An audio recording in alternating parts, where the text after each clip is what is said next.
परम शांति।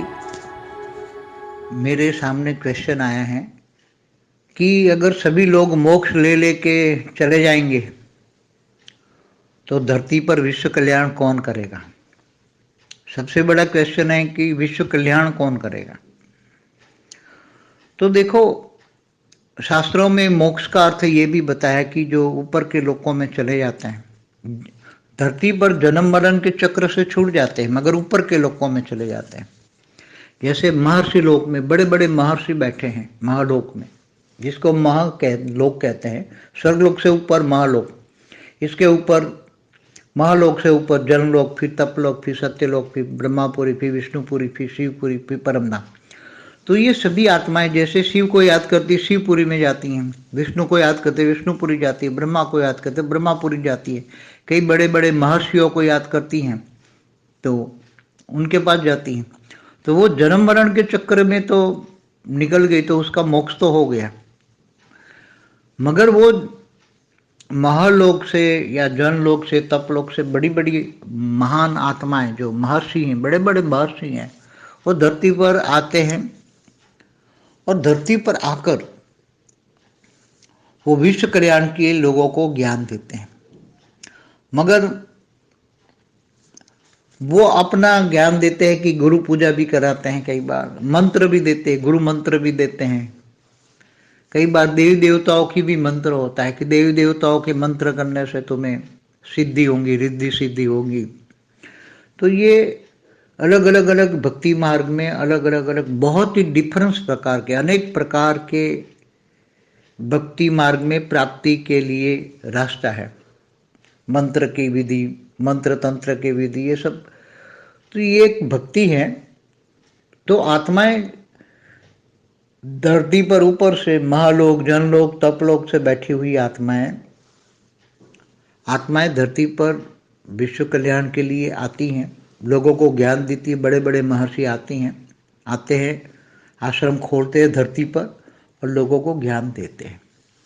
इसलिए मगर उसी टाइम तो क्या होता है, 4 युग पूरा होता है तो फिर अर्ध प्रलय होता है। फिर तो बड़े बड़े ऋषि मुनि आते हैं तो उनको तो पता लग जाता है कि भी हाँ, अभी तो अर्ध प्रलय का समय हो गया, 4 युग का समय पूरा होने आया है। तो अपने अपने जो लोगों को समझाते हैं कि भैया अब अर्ध प्रलय होने वाला है तो तुम चलो ऊपर के लोक में। तो अर्ध प्रलय होता है तो वो दूसरों लोक में, ऊपर भूलोक से भूभुरलोक में चले जाते हैं। तो फिर वापस जब अर्ध प्रलय पूरा हो जाए, फिर सतयुग शुरू हो जाए, तो बाद में सतयुग के अंत में वो धरती पर आते हैं, दोबारा ज्ञान शुरू करते हैं, आश्रम शुरू करते हैं, ज्ञान देते हैं। तो ऊपर से लोकों में आकर आत्माएं, अच्छी अच्छी आत्माएं, महालोक वाली आत्माएं, जैसे महालोक में भी अब बड़े बड़े आश्रम हैं, वहाँ बहुत बड़े बड़े अनेक महालोक में आश्रम है। तो क्योंकि महालोक बहुत बड़ा है तो स्वर्गलोक से भी अनेक गुना बड़ा है महालोक।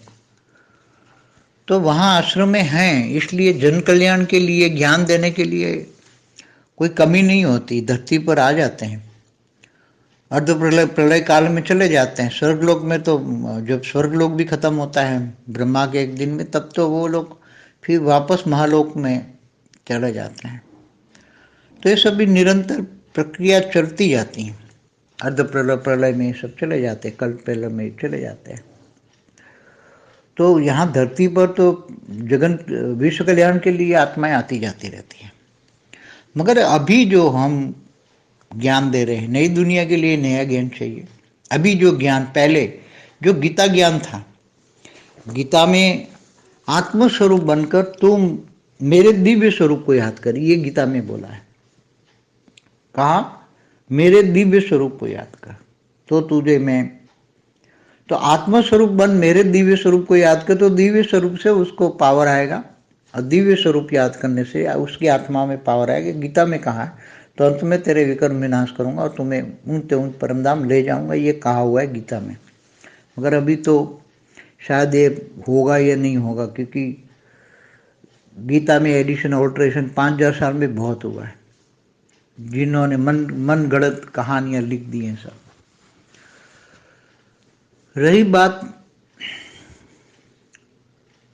जो पुराना ज्ञान जो शास्त्रों में लिखा हुआ है, पहले परात का ज्ञान है, दूसरे परात का 7 मनवंतर का ज्ञान, या अभी जो 28 का युगांतर चल रहा है, तो 28 का युगांतर का कहीं ना कहीं, अब कौन से युगांतर का ज्ञान है ये तो पता नहीं, कभी कभी शास्त्रों में लिखा होता है तो लोग समझ नहीं पाते, क्योंकि उसी शास्त्रों में जो बातें लिखी हैं, अब पहले परात की बात लिखी होगी तो वो तो पहले परात का समय काल सब कुछ, मतलब एक परिस्थिति अलग थी, लोगों की आत्माओं की समझने की शक्ति अलग थी, और अभी आत्माओं की समझने की शक्ति अलग होती है। हर बार समय बदलता रहता है, परिस्थितियाँ बदलती रहती हैं, फैक्ट्स एंड सर्कमस्टेंसेस हमेशा चेंज होते रहते हैं। इसलिए शास्त्रों को भी उसी रूप में, जब शास्त्रों की कहानी पढ़े तो उसी रूप में इमर्ज करके फिर वो समय काल को अनुभव करके फिर बता सकते हैं, मगर बहुत उसमें बहुत समझ लगता है, एक एक बातें समझने में बहुत बड़ा टाइम लगता है, इतनी आसान बात नहीं है शास्त्रों को समझना, इतनी आसान बात नहीं है। इसलिए सब मोक्ष में ऊपर चले जाएं और फिर विश्व कल्याण नहीं होता, वो आते जाते रहते हैं। मोक्ष वाली आत्माएं, जो ऋषि मुनि की आत्माओं में इतना ताकत होती है कि वो कभी जब भी आना चाहे तो आ जाएं और आश्रम खोल दें और लोगों को विश्व कल्याण कर सकते हैं। परम शांति। परम शांति सोचो, बोलो परम शांति। Join us daily for live meditation, 10 p.m. to 11 p.m. on YouTube Live. Subscribe now. Website www.paramshanti.org. Email us anant@paramshanti.org. Like, share, subscribe. Join today. बेहद की परम